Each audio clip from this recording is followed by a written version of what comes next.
যে দীর্ঘদিন যারা আওয়ামী লীগের সাথে ছিল তারা কিভাবে পোস্ট পজিশন পায়, আর যারা ত্যাগ স্বীকার করছে আমার মতন ত্যাগী তারা আজ পর্যন্ত কমিটি পায়নি। জুলাই আন্দোলনেও সবচেয়ে ভূমিকা বেশি রেখেছি আমি। আমার ওয়াইফ একদিন আমাকে বলল যে আজকে ছাত্রদের উপরে যেভাবে হামলা করতেছে আর তোমরা দল করো, তোমরা বসে থাকো কীভাবে। আমার ওয়াইফও আমাকে এই রাজনীতিতে অনেক ইনভলভ দিয়েছে, সে আমাকে অনেক সাহস দিয়েছে। কিন্তু শেষ পর্যন্ত এসে রাজনীতিতে কী পেলাম, আসলে এই কথাটা বলতে গেলে আমার চোখ দিয়ে অঝরে পানি চলে আসে। আমি 2008 সাল থেকে আমি ছাত্রদলের সাথে যোগদান করি, ছাত্রদলের সাথে। তারপরে রাজনীতির লাইফটাই এই পর্যন্ত কাটাইলাম। তবে আমার এর মধ্যে আমি প্রায় 4 বার গ্রেপ্তার হয়েছি এবং নির্যাতন অসংখ্যবার হয়েছি। তারপরে সরকারের পুলিশ দ্বারাও নির্যাতিত হয়েছি, পুলিশের গুলি খেয়েছি। আমি কিন্তু 2 বার গুলিবিদ্ধ হয়েছি, 28শে অক্টোবর এবং 2022-এর 7ই ডিসেম্বর আমি 2 বার কিন্তু গুলিবিদ্ধ হয়েছি। জুলাই আন্দোলনেও সবচেয়ে ভূমিকা বেশি রেখেছি আমি।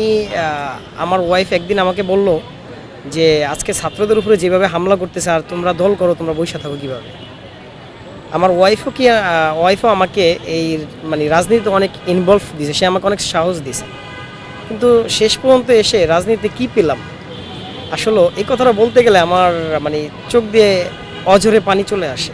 পেলাম আন্দোলন সংগ্রামের সময় যখন হরতাল অবরোধ ছিল, 24-এ যখন 23-এর ডিসেম্বর নভেম্বর যখন হরতাল অবরোধ ছিল, তখন আমি প্রতিনিয়ত প্রত্যেকটা প্রোগ্রাম করছি 10 জন 15 জন কর্মীদেরকে নিয়ে।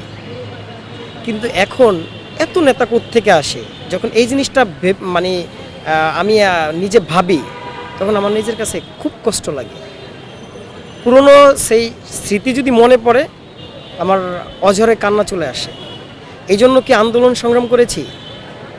আমি দীর্ঘদিন যাবৎ পল্টন থানাতে প্রায় আজকে 9 বছর পল্টন থানা যুব দলের সাথে আমি ঐক্যবদ্ধ আছি। আমাদের কিন্তু আজ পর্যন্ত আমরা কমিটি পাইনি, কারণ আমাদের পল্টন থানা কোনো কমিটি হচ্ছে না। তারপর আশার থেকে একটু নিরাশ হই নাই যে যেহেতু দলের সিনিয়র নেতৃবৃন্দ এবং দলের হাইকমান্ড দেশনায়ক তারেক রহমান সবাই একটা প্রতিশ্রুতি দিয়েছে যে তৃণমূলের কর্মীরাও কিন্তু পদমর্যাদা পাবে, তাদেরও যে একটা পরিচয় সে পরিচয় দিতে পারবে। এই জন্য কিন্তু এখন পর্যন্ত একটুও কিন্তু পিছপা হই নাই, এখনও কিন্তু আসি নিয়মিত প্রত্যেকটা প্রোগ্রামের সাথে, এখনও আসি। আগেও নিয়মিত প্রত্যেকটা প্রোগ্রামের সাথে প্রোগ্রাম করছি। কিন্তু ওই যে দুঃখটা ওইখানে আসে যখন দেখি অনেক নেতাকর্মী এখন হয়ে গেছে, তখন দুঃখ লাগে।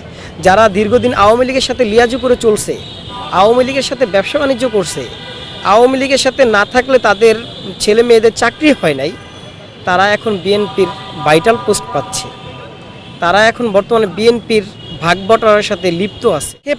আক্ষেপ বলতে না, আমার ভিতর থেকে একটা কষ্ট, দীর্ঘদিন যারা আওয়ামী লীগের সাথে ছিল তারা কিভাবে পোস্ট পজিশন পায়, আর যারা ত্যাগ স্বীকার করছে আমার মতন ত্যাগী তারা আজ পর্যন্ত কমিটি পায়নি।